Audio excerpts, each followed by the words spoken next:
గత కొన్నేళ్లుగా కాలం గతి తప్పుతోంది. సీజన్ మొత్తం కురవాల్సిన వానలు 1-2 రోజుల్లోనే తక్కువ వ్యవధిలో కురవడం చూస్తున్నాం. అయితే అతివృష్టి లేదంటే అనావృష్టి పరిస్థితులు సాగు రంగానికి సవాలుగా మారుతున్నాయి. అధిక తేమ వల్ల భూమి నుంచి పోషకాలను గ్రహించలేక కూరగాయ పంటల్లో పలు సమస్యలు ఎదురవుతున్నాయి. వీటికి తోడు చీడపీడలు తమ వంతు ప్రతాపం చూపెడుతున్నాయి. ఇలాంటి పరిస్థితుల్లో రైతులు అప్రమత్తంగా ఉంటూ కూరగాయ పంటల్లో తగిన యాజమాన్య సస్యరక్షణ చర్యలు చేపట్టాలంటూ వివరాలు తెలియజేస్తున్నారు వైఎస్ఆర్ ఉద్యాన విశ్వవిద్యాలయం పార్వతీపురం మన్యం జిల్లా ఉద్యాన కళాశాల కూరగాయల విభాగం శాస్త్రవేత్త డాక్టర్ ప్రసాద్. ప్రస్తుతం తెలుగు రాష్ట్రాల్లోని అధికంగా వర్షాలు కురుస్తున్నాయి. చాలా చోట్ల అధిక వర్షపాతం కూడా నమోదవుతుంది. వానాకాలంలోని విత్తుకున్న కూరగాయలు ప్రస్తుతం శాఖీయ, కాయ, పూత దశలో ఉంటాయి. ఈ ఉద్యాన పంటల్లో అధిక వర్షాల వలన చీడపీడలు, పోషక లోపం మొదలగువంటివి వచ్చే అవకాశం ఉంటుంది. కాబట్టి వీటి నివారణకు సరైన యాజమాన్య పద్ధతులు అనేవి పాటించవలసిన అవసరం ఉంటుంది. నారుకుళ్ళు తెగులు వచ్చే అవకాశం ఉంటుంది. కాబట్టి వర్షాల వల్ల నీరు చేరిపోవడం వల్ల నీరు అనేది ఎక్కువ కాలం ఉండిపోకుండా ఆ మురుగునీటిని అంతా కూడా బయటికి పంపించేయడం వల్ల ఈ నారుకుళ్ళు తెగులు యొక్క ఉధృతిని అనేది కొంతవరకు తగ్గించవచ్చు. దీంతోపాటు కాపర్ ఆక్సీ క్లోరైడ్ 3 గ్రాములు 1 లీటర్ నీటిలో కలిపి పిచికారీ చేయాలి. టమాటా, బెండ, వంగతో తీగజాతి కూరగాయల్లోని ఈ శనగ పచ్చ పురుగు ఉధృతి, దీంతోపాటు కాయ కుళ్ళు తెగులు, పోషక లోపము ఇటువంటివి కూడా ఉంటుంటాయి.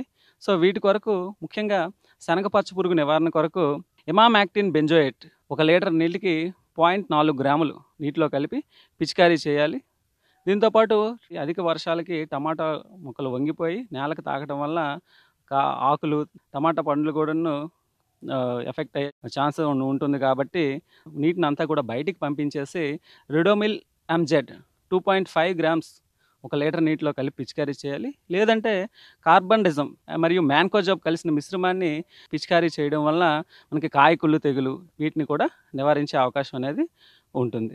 తీగజాతి కూరగాయలు అయినటువంటి బీర, కాకర, ఆనప వీటిలోని అధిక వర్షాల వల్ల ఆకుమచ్చ తెగులు వచ్చే అవకాశం అనేది అధికంగా ఉంటుంది. కాబట్టి దీని నివారణ కొరకు క్లోరోథయానిల్ 1 లీటర్ నీటికి 2 గ్రాములు కలిపి పిచికారీ చేయడం వల్ల నివారించవచ్చు. దీంతోపాటు అధికంగా వర్షాలు కురవడం వల్ల ఈ కూరగాయల మొక్కల్లోని ముఖ్యంగా పోషకాలు మళ్ళీ అందించడం వల్ల మెరుగైన పంటగా మళ్ళీ ఎదిగే అవకాశం ఉంటుంది. కాబట్టి దీనికోసం వర్షాలు తగ్గిన వెంటనే 1 ఎకరాకి 30 కిలోల నత్రజని, 10 నుంచి 15 కిలోగ్రాముల మ్యూరేట్ ఆఫ్ పొటాష్ రూపంలో అందించడం వల్ల ఈ కూరగాయ మొక్కలు అనేవి ఆరోగ్యవంతంగా పెరిగే అవకాశం అనేది ఉంటుంది. దీంతోపాటు ముఖ్యంగా సూక్ష్మధాతు లోపాల్లో కాల్షియం అనేది ముఖ్యంగా ఉంటుంది. ఈ వర్షాభావ పరిస్థితుల్లో ఈ కాల్షియం లోపాన్ని నివారించడానికి ఫార్ములా 6 5 గ్రాములు 1 లీటర్ నీటిలో కలిపి పిచికారీ చేయాలి.